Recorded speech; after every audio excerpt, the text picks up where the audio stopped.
Hello. So in this video, we are going to be talking about graphing, and in particular, the sort of strengths and weaknesses of graphing, or sort of equivalently what it's good for, sort of using it for, like the reasons you should use graphing versus things you really sort of shouldn't use graphing for. Okay? So, strengths and weaknesses. Well, strengths, graphs are really good for sort of big picture ideas, the big picture sort of view of things. So, in particular, it helps you know whether or not certain things exist. So, for example, it'll help you know sort of whether or not there are extrema, if there are sort of maximum and minimum values within some range. It'll help you sort of find discontinuities, whether or not they're sort of different discontinuities or what type of discontinuities they are and sort of what they might represent. And it'll help you sort of know whether or not there are intercepts or roughly sort of the general location, sort of like how many there are and that kind of thing. Now, weaknesses, this sort of offset part of that, right? It has all this big picture information. The problem is that that's sort of what it's there for, big picture. In particular, it's not very precise. So, for example, if you had something like profits over some fiscal year, well, you could look at this thing and be like, oh, okay, we started out pretty high, there was a dip, but then we went up pretty high again down here, and then maybe it went down a little bit.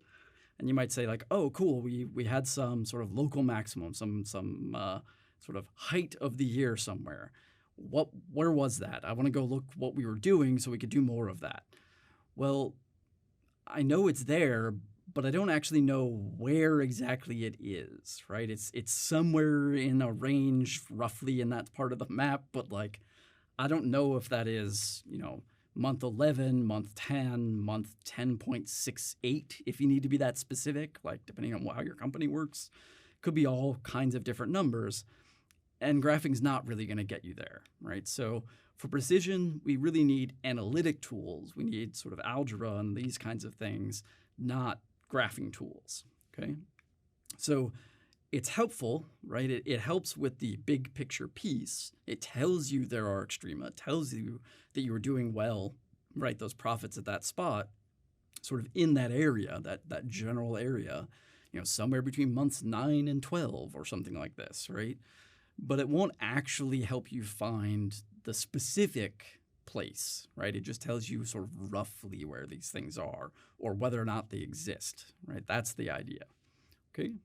So what do? Well, we talked about sort of strengths and weaknesses of graphing. It's really good for big picture stuff, not so good for sort of small window stuff, not really good for finding out specific, precise information. For that, we need those analytic tools like the algebra and functions and number crunching and stuff like that, okay? So that is that.